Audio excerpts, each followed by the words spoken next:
Kiek įvertime tokį automobilį? 2000-ųjų toks labiau tuningas. Nesakau, kad blogai, prijaučiu tam. Sakyčiau 8-9, vietos gal labiau didesnių palangių ant ratų. Šiaip gražiai man susižiūri, man patinka tas, kad pareina į madą vėl 2000-ųjų tuningas, tai užskaitau. Tikrai taip sutinku. Kiek įvertumėt savo automobilį? Yra dar kur tobulėti tikrai. 7-8, kažkas tokio turbūt vertinčiau. Manot, kad kiti sutiktų irgi su tokio vertinimu? Priklauso iš tikrųjų. Preludė tokių yra mixed opinion, sakykim. Ne visiems patinka priekis jo. Galas gal labiau patinka. Manau, vidurkis panašiai būtų. Kiek vertumėt šitą automobilį? 9 iš 10. Kiek vertumėt savo automobilį? Lygiai taip pat sakyčiau, turbūt 9 iš 10. Kiek įvertumėte šitą automobilį? 8,5 drąsiai. 8,5 drąsiai. Aha. Kiek įvertumėte savo automobilį? Kita.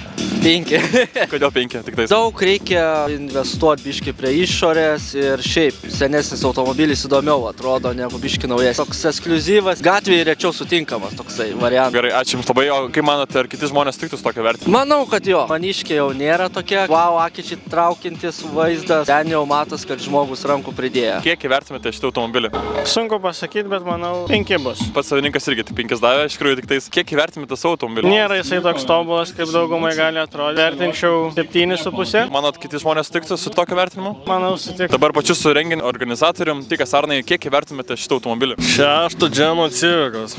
Duosiu 10. Pats tokio norėčiau. Gražiai mašina, tikrai žmogus padirbėjo. Tikrai taip. Kiek pats savo automobilį įvertumėte? Blem, čia yra kiviras, tiesiog biškai gražiau padaryta. Bet ratai tai už to tikrai labai gražus. Tai turbūt, žinai, ir blius gal labiausiai. Nežinau, gal kokį 6 ir duočiau. Manot, kiti žmonės tiktų su tokio vertinimu? Laisvai dar mažiau duotų. Gal daugiau duotų, niekada nežinai. Už ratus duotų, gal kokį 10, pačią mašiną 6.